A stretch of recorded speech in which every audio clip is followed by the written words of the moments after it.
We are witnessing something we haven't seen in the market since the Great Depression. This even rivals the dot-com bubble with just how crazy this market signal is. And before we get into all of that, Trump also made a very big announcement today that could inflate this asset bubble that we are in even more than we initially thought. We're going to dive into all of that.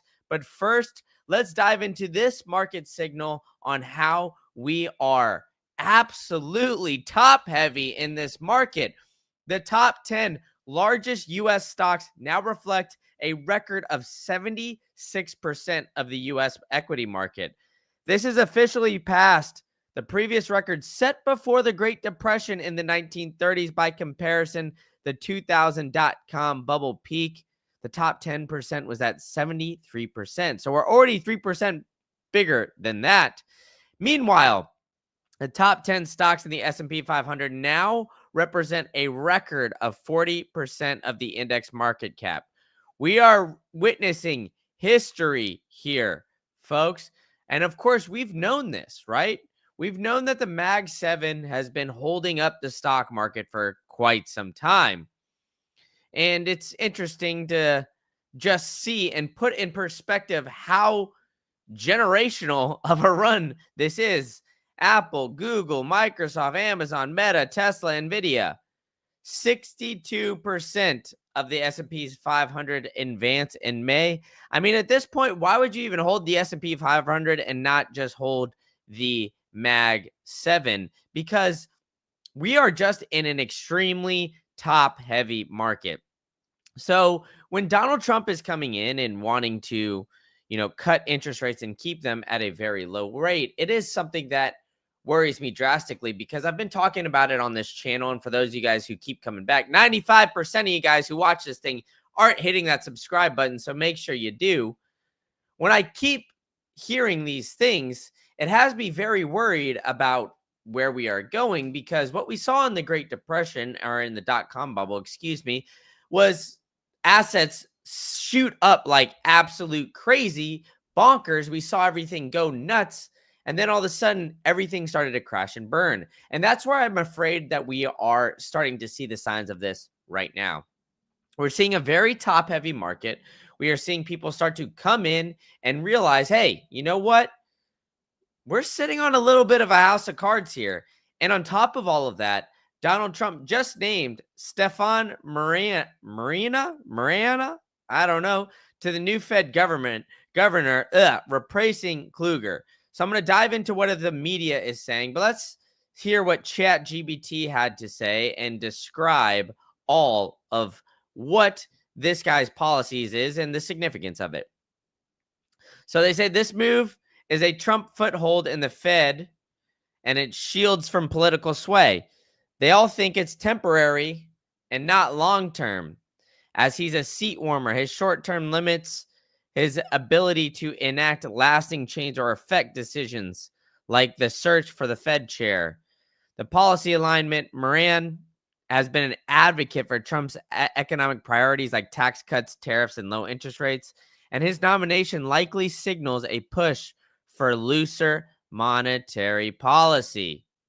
So when we get looser monetary policy, where does all of that money flow, folks? We all know that that money flows directly to assets, specifically to the tech stocks, specifically the top 7, the Mag 7, or maybe some other assets like we've got Bitcoin or other things like that as well, where we see the assets start to come in like that. Now, the peculiar thing with all of this is that not only is the Fed chair viewed as short term, well, there's an independent Fed at risk. Critics, including Senator Warren, yada, yada, yada, warn that this appointed risk politicizing the Fed. It questions whether Moran would act independently or primarily further Trump's agenda. Now, let's see what CNBC and some of these other sources have to say about all of this, because I think Trump nominating this guy is something that we need to be watching for the asset prices, because like I've been saying so long on this channel, is that Trump really understands that the S&P 500, the market, this is kind of how people look at the overall just economy. If the market is doing well, they're going to think the economy is doing well, although we know that that could not be the case. Obviously, we saw that in the dot-com bubble, and that's potentially what we're seeing here is a drastic asset bubble. Now, if we look at Stephen Moran, excuse me, I'm going to keep mispronouncing his name, and you guys in the comments, I'm sure, are going to roast me, but Donald Trump said on Thursday that he has selected Stephen Moran as the economic advisor, replacing Adriana Kluger. He has been with me from the beginning of my second term, and his expertise of world economics is unparalleled. Moran will likely serve the position only through January 26th, the balance of Kluger's unexpired term, and not as a potential replacement for Jerome Powell, right? We will continue to serve and look for a permanent replacement, right?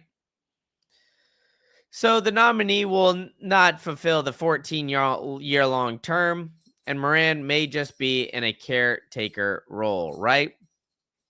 But they've been looked at as a potential shadow chair, right? Where he would seek to nominate, whose job would be mainly to act as a gadfly on board. Trump said Wednesday that the nominee Kluger would be temporary rather than permanent. The president has been pushing sharply to lower interest rates, and Moran is a past critic of the Fed, specifically in its aggressive stimulus actions during the COVID crisis, which makes for very interesting political theater here because obviously we've seen Trump and Powell at odds in the public eye, at least, right? I mean, we had the famous hard hat incident with Trump and Powell at the Fed's new construction of their building, literally just going at it for zero reason whatsoever. And it was honestly hilarious seeing all of that. But at the end of the day, Trump has always wanted to lower interest rates.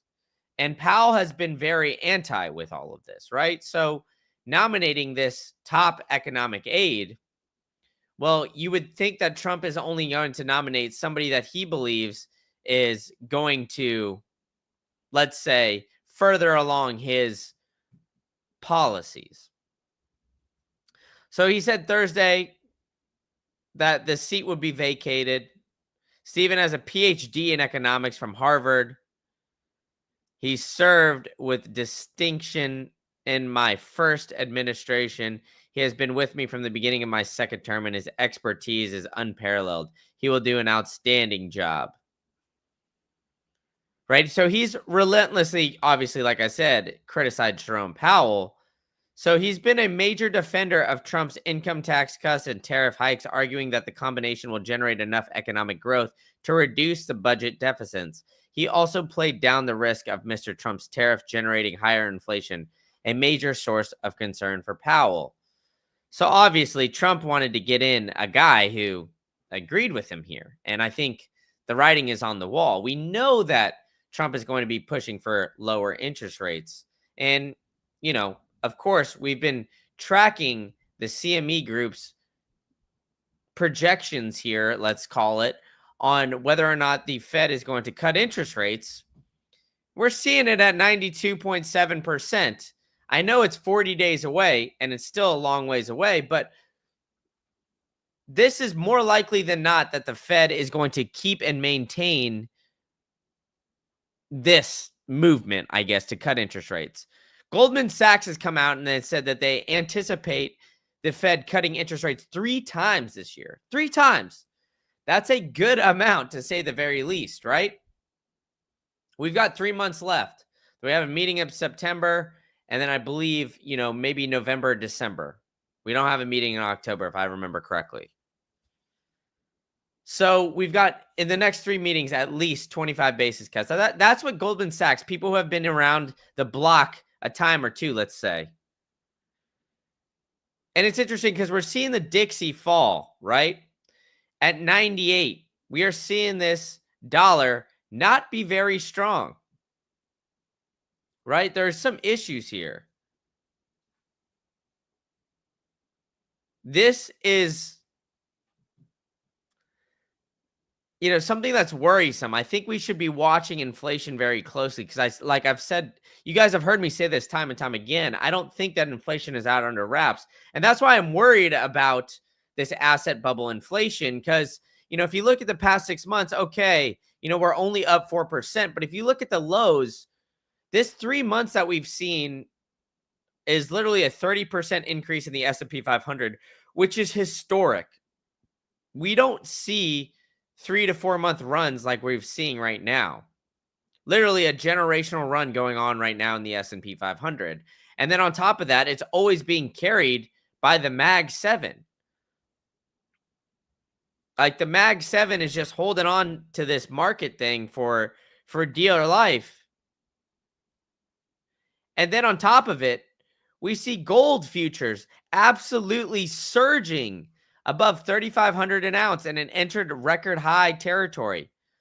Gold prices up 43% in the past 12 months, more than doubling the S&P 500's return, which means everybody is fleeing to gold because, let's just face it, they believe inflation is not under wraps. That's what the gold investors are all flocking to, right? So we see the S&P 500 getting now trumped in there, and then we're seeing, hey, trillions of dollars worth of corporate investments coming to the U.S. Apple announced that they plan to invest $600 billion domestically.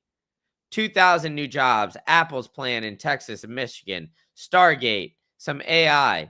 But most of these guys that are coming to the U.S., look, all Apple, Stargate, NVIDIA. These guys, these names ring a bell to you guys or what? So, I mean, we're seeing something of a potential economic boom, but at the same time, the market signals look extremely, extremely top heavy. And we've had the U.S. job market flash a bunch of warning signs. Non-farm payroll drop and slowed to just 1% growth. Its weakest pace since 2020. The market's third consecutive month with just 1% year over year. 3-month average payroll had fallen, the lowest since June 2020. So outside of 2020, this is the weakest labor market we've seen in 15 years. But hey, if you look at the overall stock market, we're doing pretty well, right? Right? Excuse me. Oh my goodness. What I think with all of this is that something that we need to be keeping a very, very close eye on, because the interest rates, the Federal Reserve, the policies that we have going forward here, this is something that could change drastically and can shoot assets to a place that we've never seen. So make sure you guys are hitting that subscribe button. Like I said before, 95% of you guys that are watching this channel do not subscribe.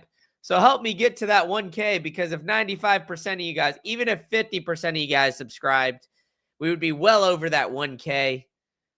So tell a friend to tell a friend, and thank you guys all for coming, and I'll catch you guys all at the next one.